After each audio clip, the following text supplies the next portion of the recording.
여러분 드라마 중에 질투라는 드라마를 아시나요? 질투. 본 적 있는 사람 있어요? 질투. 네. 본 적이 있는 지체들은 나이를 의심해 봐야 돼요.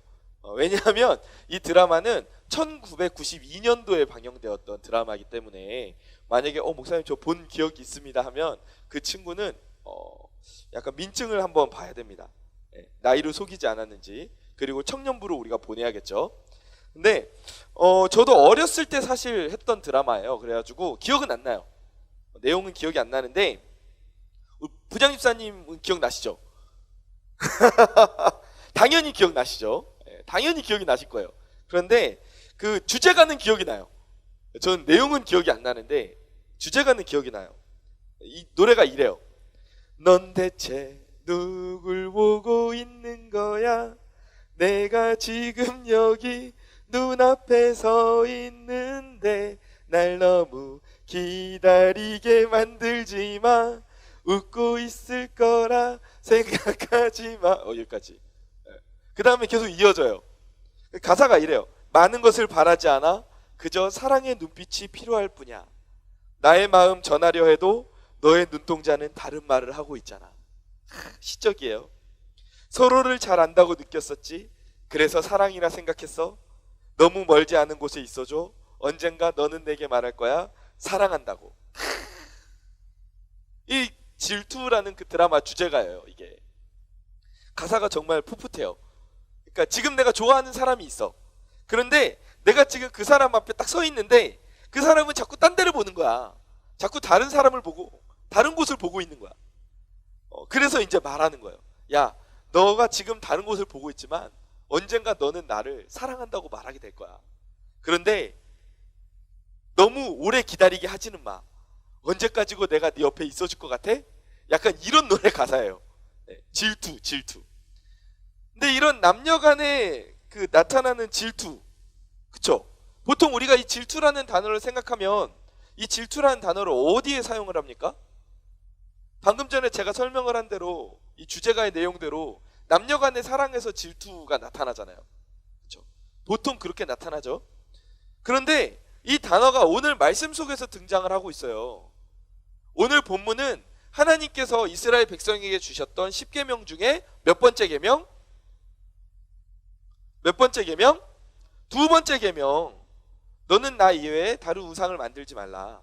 이 두 번째 계명에 대해서 말씀하고 계시는데 이 계명을 설명하는, 이 계명을 말씀하시는 그 와중에 이 질투라는 단어가 등장을 하고 있어요.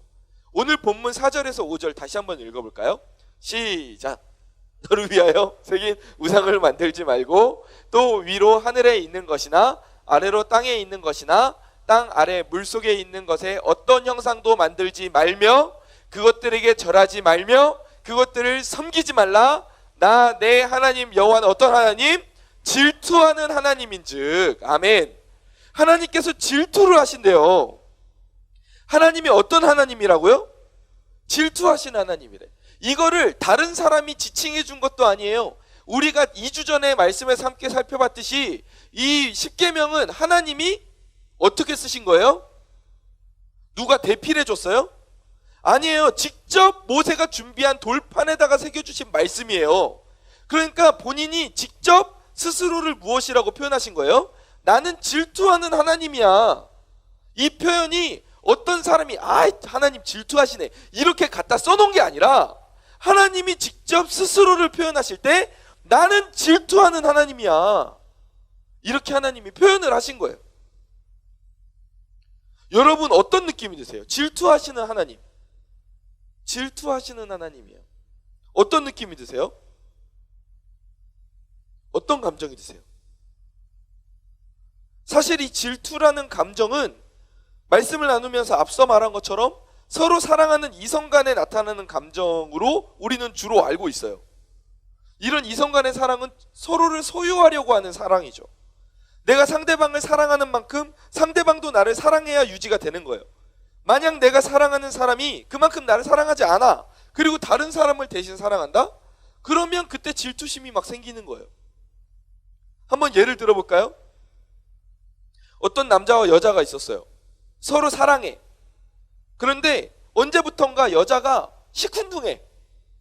와, 자기 오늘따라 자기가 너무 예쁜데? 막 이래도 나 예쁜 게 하루 이틀이야? 이제 그런 말 지겨워. 뭐 이러는 거야. 자기 오늘 오는 길에 자기를 닮은 꽃을 사왔어. 이러면서 꽃다발을 딱 줘도 나를 이 꽃에 어떻게 비교할 수가 있어? 솔직히 나 갖다 대면 꽃이 시들지. 뭐 이러면서 뭐 이러는 거야. 그러면 남자는 어때요? 마음이? 한두 번은 그냥 넘어갈 수 있지. 근데 시도 때도 없이 계속 이렇게 반응을 보이면 솔직히 사랑해주는 남자 입장에서도 화가 나요. 이런저런 선물도 하고 잘해주는데도 그 마음을 몰라주는 것 같으니까. 그러니까 화가 나는 거예요. 어느 날인가는 이제 남자가 너무 화가 나니까 여자한테도 막 이렇게 이야기하는 거야. 야, 너는 내가 이렇게 하는데도 너는 고마워하는 마음도 없냐? 야, 최소한 너가 그만큼 나한테 해주지는 않아도, 똑같이 해주지는 않아도 최소한 내가 해주는 이 마음을 좀 알아주고 좀 기뻐해주면 안 돼?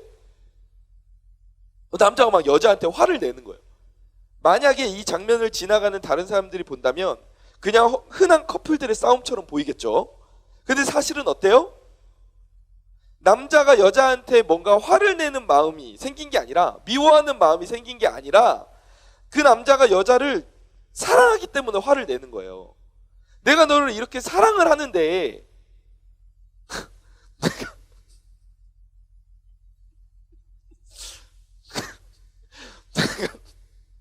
죄송해요. 왜 그랬냐면은 지금 아니에요.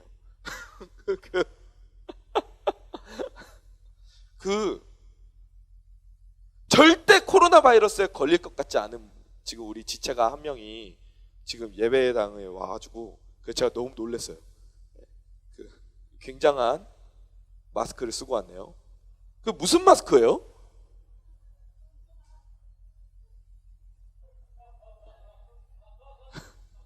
이게 무슨 마스크예요, 그게? 방진용 마스크예요, 이거? 그거 공업용 마스크 아니에요? 아니, 화생방 훈련하다 왔어요? 순간 말씀을 전하다가 평정심을 잃었어요. 제가 웬만한 돌발적인 일이 일어나지 않는 이상 평정심을 잃지는 않는데, 와, 그래요. 약간 작정하고 쓰고 온 건가요? 그래요. 좋습니다. 절대 걸리지 않겠네요. 저 정도면. 네. 좋습니다. 어디까지 했죠? 네. 그래요. 그 남자가 여자를 미워해서 화를 내는 거예요? 아니에요. 너무 사랑해서 화를 내는 거죠. 야, 내가 너를 이렇게 사랑하는데 그 마음을 좀 알아달라고 화를 내는 거잖아요. 이제 남자가 너무 화가 났어. 야, 됐어. 나 오늘 집에 갈 거야. 그러면서 이제 집에 갔다. 그날 이제 집에 들어갔단 말이에요. 그리고 집에 있는데 너무 화가 나. 답답해. 이 마음을 누군가한테 말하고 싶어. 그래서 친구한테 전화해서 야, 나 오늘 진짜 답답한 일이 생겼는데 야, 나와라. 야, 평광에서 만나자. 그래가지고 나와서 만났어요. 밤늦게. 친구랑 카페에 앉아서 막 이야기합니다. 야, 내가 오늘 여자친구한테 진짜 솔직히 너무 실망했다. 여자친구한테 이렇게 해주고 저렇게 해줬는데, 야, 근데 얘가 이제 아무런 반응이 없어. 아무런 그런 나에 대한 그런 애정이 없는 것 같아. 그러면서 지나가는 다른 남자 막 쳐다보는 것 같고, 그러면서 막 다른 남자랑 나랑 막 슬슬 비교하고, 진짜 너무 진짜 막 답답하고 너무 화가 난다고 막 그렇게 친구한테 막 하소연을 하는 거야. 그럼 이제 친구는 뭔가 우정에 맞장구는 쳐줘야 될 것 같잖아요. 그러면 맞장구를 쳐줘요. 진짜? 야, 걔 너무 심했네. 야, 걔 그렇게 안 봤는데 좀 최악인데? 야, 그냥 헤어져. 야, 완전 네가 아까워 진짜. 뭘 그런 애한테 야 마음 뺏기고 시간 뺏기냐? 근데 듣다 보니까 이제 남자애가 기분이 안 좋아지는 거예요. 야, 근데 너 너무 말이 심한 거 아니냐? 야, 그래도 내 여자친구인데 너무 막, 야, 듣다 보니까 넌 내가 헤어졌으면 좋겠냐? 뭐 이러는 거야. 뭐예요? 이 친구는 밤늦게 영문도 모르게 불려 나와가지고 괜히 불똥 튀어서 욕 먹는 거야. 이게 뭐예요? 내 사람이니까 욕을 해도 나만 할 거야. 넌 그냥 듣고만 있어. 욕은 내가 해. 약간 이런 마음 아니겠어요? 근데 이렇게 이스라엘을 향한 하나님의 사랑이 단순한 인류애를 넘어선 거거든요, 사실. 더 개인적인 관계의 사랑이에요. 하나님은 자신이 이스라엘을 사랑하시듯이 이스라엘도 하나님을 사랑하기를 원하셨어요. 그런데 어떤 일이 일어났어요? 이스라엘이 하나님의 사랑을 떠나고 다른 우상들을 사랑했잖아요. 그러자 하나님이 어떻게 하세요? 바벨론이라는 나라를 일으켜서 유다를 멸망시켜 버리세요. 하지만 그 마음이 완전히 유다에서 떠나신 게 아니었어요. 조금 후에는 유다를 쳤던 바벨론에 대해서 다시 진노하시면서 그 바벨론을 멸망시키겠다고 말씀하세요. 이런 사랑을 보면 한편으로는 하나님 너무 자기밖에 모르는 사랑을 하신다, 좀 이런 마음이 들 수도 있어요. 또 이런 말씀들을 읽어보면 더더욱 그런 말씀이 들 수 있는데, 신명기 6장 4절에서 5절 말씀입니다.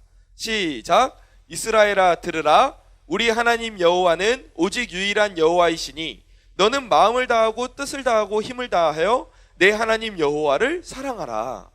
아멘. 너는 마음을 다하고 뜻을 다하고 힘을 다해서 너는 나만 바라봐야 돼. 너는 나만 사랑해야 돼. 나는 유일한 하나님이야. 출애굽기 20장 2절에서 3절 말씀이에요. 시작. 나는 너를 애굽 땅 종 되었던 집에서 인도하여 낸 내 하나님 여호와니라.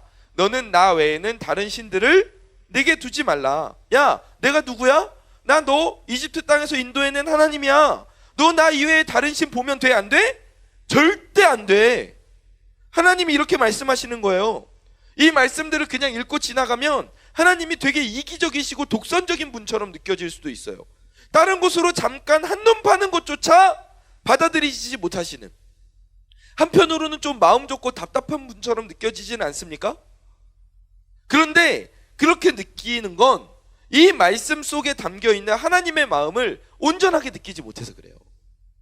이 말씀들 속에 담겨있는 하나님의 마음을 온전히 알지 못하기 때문에 우리가 하나님을 그렇게 오해하는 거예요. 사탄이 우리의 마음을 흔드는 거예요. 보세요. 로마서 5장 8절 말씀입니다. 시작. 우리가 아직 죄인 되었을 때, 언제요? 죄인 되었을 때, 우리가 아직 죄인일 때에 그리스도께서 우리를 위해 죽으셨고 하나님이 우리에 대해서 자기 사랑을 확증하셨대요. 언제부터 하나님이 우리를 사랑하셨다고요? 우리가 하나님께로 돌이킨 이후부터 사랑하셨어요? 우리가 하나님께 우리의 시간과 물질을 드리기 시작한 그때부터 하나님이 우리를 사랑하셨어요? 언제부터 사랑하셨다고요? 죄인 되었을 때부터 사랑하신대요. 죄인 되었을 때부터, 죄인이었던 그 존재, 사망의 아들이었던, 사망의 자녀였던 그때부터 하나님이 우리를 사랑하셨다는 거예요. 사실 우리는 하나님의 사랑을 받을 만한 존재들인가? 이 질문을 하면 우리가 떳떳하게 거기에 네라고 대답할 수 있습니까? 하나님의 사랑이 참 독특해요. 사람은 누군가 예쁘고 멋져 보여야 사랑하는 마음이 생기잖아요. 그쵸? 그쵸? 그렇잖아요. 뭔가 내 눈에 끌리는 게 있어야 그 사람이 사랑하는 마음이 생기잖아요. 그런데 하나님은 그렇지 않대요. 예쁘고 멋지고 보기에 그럴듯한 때가 아니라 추하고 더럽고 보잘것없었던 때부터 우리를 사랑하셨대요. 사람의 관점으로는 전혀 이해가 되지 않죠. 왜 이런 이해되지 않는 사랑을 시작하신 걸까? 왜냐하면 하나님은 우리를 어떻게 생각하시냐 하면 본인이 창조하시고 낳은 내 자녀라고 생각하시기 때문에 그래요. 우리를 하나님의 자녀라고 생각하시기 때문이에요. 어리고 부족한 자녀를 돌보는 그 부모의 마음으로 하나님께서는 우리를 돌보고 계신 거예요. 그 마음이 바로 하나님의 마음인 거예요. 야, 너는 내 안에서 진정한 행복을 누릴 수 있어. 네가 나를 떠나면 너는 아픔을 겪게 될 거고, 너는 인생의 의미를 찾지 못하게 될 거고, 너는 나의 보호를 받지 못할 거야. 그렇게 되면 나도 너무 마음이 아파. 네가 내 안에 머물도록 나는 너를 독점할 거야. 너도 나를 독점했으면 해. 너와 나 사이에 어떤 것도 끼어들어와서는 안 돼. 그러면 너도 행복하지 못하고 나도 행복하지 못하니까. 내가 진정으로 사랑하는 너, 내가 정말 보잘것없고 죽음의 수렁에서 건져 올렸던 너, 나는 너를 너무 독점하고 싶다. 이 마음을 하나님께서는 십계명 안에서 질투라는 감정으로 표현하신 거예요. 그래서 하나님은 우리가 하나님 제발 저 좀 내버려 두세요. 제 마음대로 좀 그냥 살게 좀 내버려 두세요. 이렇게 이야기를 한다 해도 언제나 안 돼, NO! 이렇게 말씀하시는 거예요.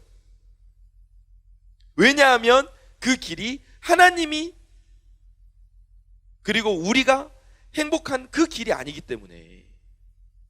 그래서 하나님은 언제나 우리를 붙잡으시는 거예요. 독점하고 싶어 하시는 거예요.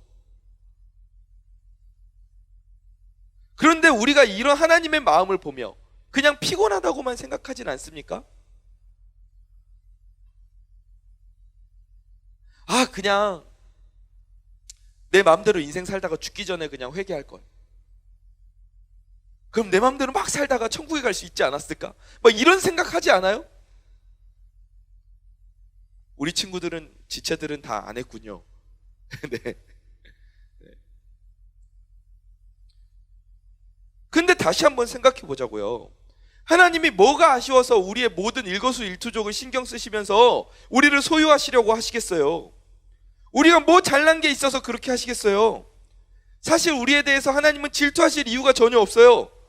질투라는 건 서로 대등한 관계에서 일어나는 감정이지 엄청난 차이가 나는 관계에서 질투를 하는 그 감정은 생기지가 않는 거예요. 사람과 사이에서 질투한다 그러지 개미와 인간 사이에서 질투라는 감정이 성립될 수 있습니까? 개미가 가다가 왜 저 개미만 사랑해요? 나 질투해요. 뭐 이럴 수 있어요? 아니에요. 성립되지 않는 감정인 거예요. 결국 하나님이 우리에게 질투한다라고 말씀하신 건 여기에는 어마어마한 의미가 담겨져 있는 거예요. 어떤 의미가 담겨져 있어요? 하나님 자신을 무한히 낮추시는 표현임과 동시에 우리를 무한히 높여주시는 표현인 거예요. 내가 너 때문에 질투해. 내가 너에게 질투하는 마음이 생겨. 이거는 하나님과 우리를 대등한 존재로까지 여겨주시는 거예요. 이게 얼마나 큰 하나님의 사랑입니까? 이 질투라는 감정에 내가 이렇게 하나님에게까지 사랑을 받는 존재였구나. 내가 이렇게 하나님께서 나에게 질투한다고 하실 정도로 하나님은 그렇게 나를 귀하게 여기시는구나. 우리는 여기에 담겨있는 이 하나님의 마음을 깨달아야 되는 거예요. 질투한 하나님? 하나님 쪼잔하네. 이렇게 생각하는 게 아니라 나에게 질투를 하신다고? 나를 그렇게 귀하게 여기신다고? 질투라는 감정을 느끼실 정도로 하나님이 나에게는 한없이 낮아지시고 나를 한없이 높여주시는 분이시구나. 우리가 이 하나님의 사랑을 느껴야 될 줄 믿습니다.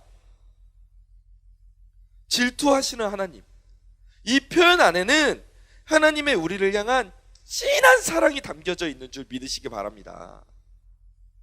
진한 사랑이 담겨져 있는 줄 믿으시기 바랍니다. 이와 연결해서 오늘 우리가 보고 있는 십계명 2계명 따라해 봅시다. 너를 위하여 새긴 우상을 만들지 말라. 하나님께서는 왜 우리에게 우상을 만들지 말라고 하셨을까요? 물론 앞서 본 대로 우리와 독점의 관계를 가지고자 하시는 하나님의 사랑의 마음이 있습니다. 그런데 이 사랑의 마음이 또 다른 형태로 드러나고 있어요. 출애굽기 7장 16절 말씀입니다. 시작. 그에게 이르기를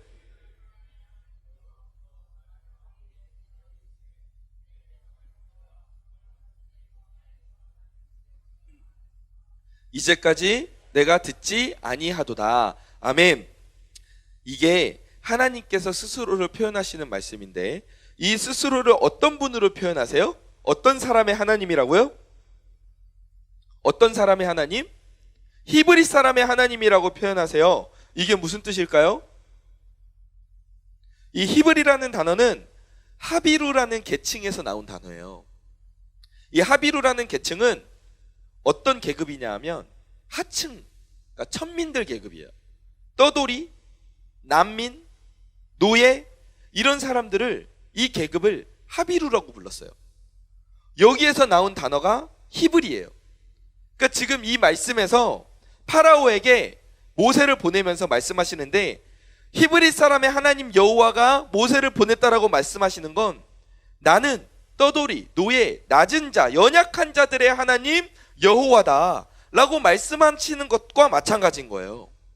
사실 파라오한테 가서 이야기를 하려면 어떻게 말해야 먹히겠어요? 나는 굉장히 스페셜한 하나님이야. 나는 모든 우주의 통치자. 너 정도는 바람 하나 후 불면 날려보낼 수 있는 그런 전무후무한 존재. 그 여호와가 나다. 이렇게 말씀을 하셔야 되지 않겠어요? 그런데 하나님께서 스스로를 소개하시면서 뭐라고 말씀하세요? 나는 낮은 자의 하나님, 연약한 자의 하나님, 노예, 하층민의 하나님이다. 이렇게 말씀하시는 거예요. 여기에서 여러분 어떤 마음이 느껴지세요? 하나님의 사랑의 시선이 어디에 닿아 있습니까? 하나님의 사랑의 시선이, 하나님의 사랑의 정체성이 어디를 향하고 있는가를 정확하게 보여주시는 거예요. 높은 자들, 권세 있는 자들, 영향력 있는 자들에게만 하나님의 시선이 가서 닿아 있는 것이 아니라, 귀족들에게만 닿아 있는 것이 아니라, 낮은 자들, 연약한 자들, 상처 입고 아픔을 겪고 있는 그 사람들에게 그들의 상처를 돌보고자 다가가시는 그 하나님의 마음이 이 하나님의 표현에서, 스스로를 지칭하시는 그 표현에서 드러나고 있는 거예요. 그래서 이어서 이 마음을 통해 출애굽기 20장 23절에서 이렇게 말씀하시잖아요. 너희는 나를 비겨서, 너희는 나를 빗대어서 은으로나 금으로나 너희를 위하여 신상을 만들지 말라고 말씀하셨어요. 고대 유적들을 가보면 정말 화려하죠. 정말 화려해요. 특히 그 중에 베스트가 신전이에요. 신들을 숭배하기 위해서 만들었던 그 신전은 그 당시에 적용할 수 있는 최고의 기술력과 최고의 화려함을 적용해서 만들어요. 왜 그렇게 만들까요? 그렇게 해야 그 신이 우리들에게 복을 줄 거라고 생각했던 거예요. 그래서 정말로 화려하고 온 정성과 마음을 다해서 최고의 기술을 다해서 그 신전들을 세웠습니다. 그런데 그 고대 근동의 패러다임을 하나님께서는 완전히 깨부수고 뒤집어 버리신 거예요. 사실 이스라엘 백성들의 머릿속에는 당연한 거야. 이집트에서 생활했던 그 생활로 봤을 때는, 이제 우리가 하나님을 섬긴다면 당연히 하나님을 섬길 수 있는 신상들을 세워야지. 당연히 하나님을 모실 수 있는 신전을 만들어야지. 당연히 하나님을 상징하는 상징물들을 만들어야지. 이게 이스라엘 백성들의 패러다임인데 이걸 완전히 깨부수신 거예요. 나를 상징하는 어떤 신상이나 장식품도 만들지 말라. 왜요? 왜요? 만약에 이 신상을 만들었어요. 신전을 화려하게 만들었어요. 그러면 어떤 일이 일어날까요? 어떤 일이 일어나죠? 신상 만들 때 대충 흙으로 빚어서 만들겠어요? 우리를 구원하신 여호와 하나님을 신상으로 만들겠습니다. 와, 흙으로 대충 이렇게 빚어가지고 이렇게 하나님이야 이렇게 만들겠어요? 그 당시 사람들의 패러다임은 어떻다고요? 자기가 할 수 있는 최고의 것을 동원해서 만들어야 된다라는 패러다임이 있었어요.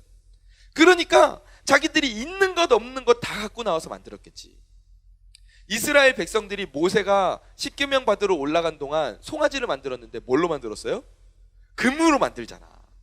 자기들이 가진 최고의 것들을, 보석을 가지고 나와서 금송아지를 만들잖아요. 흑송아지를 만든 게 아니었잖아. 그러니까 이 당시의 사람들의 패러다임인 거예요.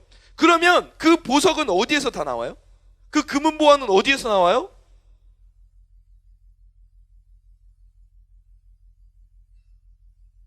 어디 광야에서 땅 파면은 갑자기 막 금들이 나오고 막 이렇겠어요? 다 백성들이 가지고 있었던 것들 다 내놓는 거예요. 그러면 그 금은보다 보화까지 다 모았다 칩시다. 백성들이 마음을 모아서 모았다 칩시다. 그러면 저절로 그 금들이 자기들끼리 붙어가지고 야 다이아 일로 와 이래가지고 붙고, 야 금 일로 와 이래가지고 서로 붙고, 이래가지고 서로 붙어가지고 신상이 되고 성전이 됩니까? 신전이 돼요? 아니죠. 노동력이 동원돼서 다 지어야 되는 거예요. 그 짓는 동안에는 생업도 내려놔야 돼. 매일매일 징집되어서 그 일을 해야 되는 거예요. 하나님이 이 모습을 보면서 어떤 마음이 드신 거예요? 이게 뻔하거든. 그러니까 하나님이 말씀하시는 거예요. 야 너네 그렇게까지 날 빚어서 만들 필요 없어. 너희 나 때문에 고생할 필요 없어. 야, 이런 거 만들어봤자 다 너네 거 가져다가 너네가 고생해서 만들어야 되는 건데 그게 내 사랑의 본질이 아니야. 나는 연약한 너희들을 사랑하는 하나님이야. 나는 너희가 이런 고생하는 거 원하지 않아. 그리고 이어서 말씀하시는 거예요. 24절 말씀입니다. 내게 토단을 쌓고 흙으로 된 제단을 쌓고 거기에서 예배드려. 화려하게 꾸미지 않아도 돼. 네가 흙으로 쌓다고 하더라도 내 이름을 기념하는 모든 곳에서 나는 똑같이 임할 것이고 똑같이 복을 줄 거야. 어느 곳이든 어느 때에든 하나님이 그렇게 약속을 하시는 거예요. 이게 얼마나 큰 사랑이에요. 이게 이방 잡신하고 이걸 하나님하고 갖다가 될 수가 없어요. 이방 잡신들은 더 화려하게 꾸며라. 날로 위해 더 갖다 바쳐라. 심지어 사람의 목숨을 제단에 바쳐라 막 이래요. 근데 하나님은 그러신 하나님이 아니에요. 사랑하는 자녀에게 제가 대민이가 나중에 컸어요. 대민이한테 불러다가 이제 이야기하는 거예요. 야, 내가 너를 낳았으니까, 널 키웠으니까 이제부터 매달 1,000만 원씩 나한테 가져와라. 이제 내가 좀 누려야겠다. 이러면 대민이가 뭐라고 생각하겠어요? 아, 떠나야겠다. 아니면 뭐야, 우리 아빠 맞아? 엄마 맞아? 이렇게 생각할 거예요. 어떤 게 부모님 마음이에요? 무언가 자녀들이 가져와도 야 너네도 힘든데 뭘 이렇게 가져왔냐? 너네도 살기 팍팍할 텐데 그냥 마음만 표현해도 돼.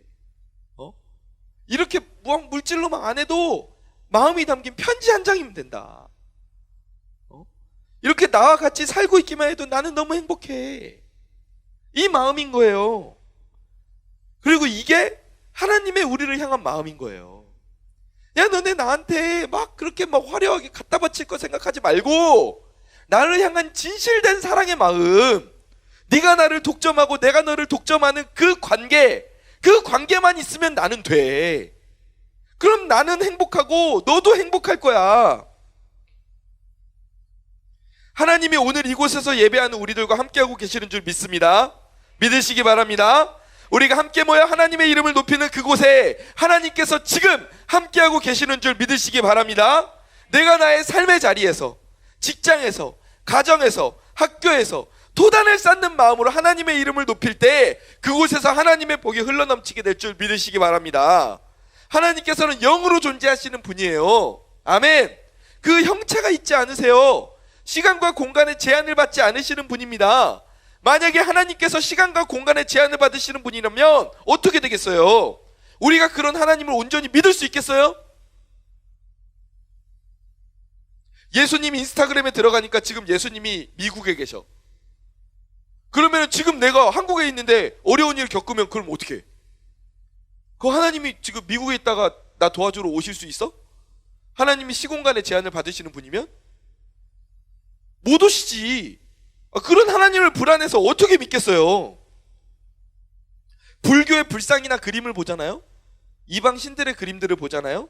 팔이 되게 많이 달린 그림들을 볼 수 있어요. 그쵸? 팔이 되게 많이 달린 부처의 모습을 형상한 것들이 있어요. 눈을 엄청 많이 그려놓은 것도 있거든요. 근데 이게 뭘 의미해요? 그 부처가, 그 이방 신이 모든 사람을 도울 수 있는 만큼 손이 많고 모두를 볼 수 있는 만큼 눈이 많다는 거예요. 그런데 그래봐야 양쪽에 10개 이상 달고 있지도 않아. 만약에 설령 그 팔이 수백만 개가 달려있다고 해도 그 손으로 70억이 넘는 인류를 다 도울 수 있겠어요? 설령 그 얼굴에 눈이 1000만 개가 있다고 해도 그 눈으로 인류를 다 볼 수 있겠습니까? 시공간의 제한을 넘어설 수가 없어요. 하지만 하나님께서는 영이시기 때문에 시공간을 초월하시는 거예요. 그래서 우주 만물을 주관하시면서 그와 동시에 우리 각 사람 한 사람 한 사람과 개별적으로 함께 하시고 우리 한 사람 한 사람을 도와주실 수 있는 거예요. 이건 우상들, 이방 잡신들이 할 수 있는 일이 아니에요. 오직 영이신 하나님만 가능한 일이라는 겁니다.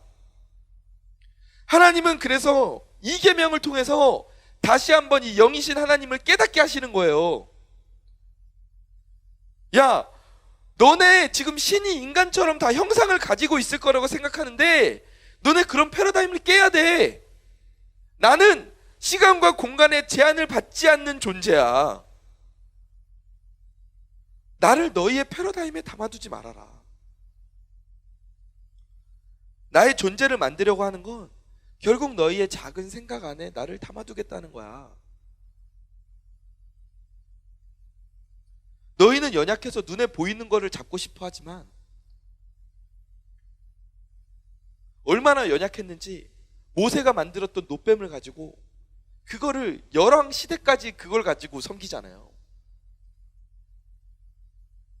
하지만 너희가 그 생각 뛰어넘어야 돼. 눈에 보이는 나라면 나는 너희를 진정으로 돌본 하나님이 될 수 없어. 이게 바로 이 계명에 담긴 하나님의 마음인 거예요. 우상을 만들지 말라. 이 안에 이런 하나님의 사랑의 마음이 담겨져 있는 거예요. 이런 하나님의 뜻이 담겨져 있는 거예요. 말씀을 정리하겠습니다.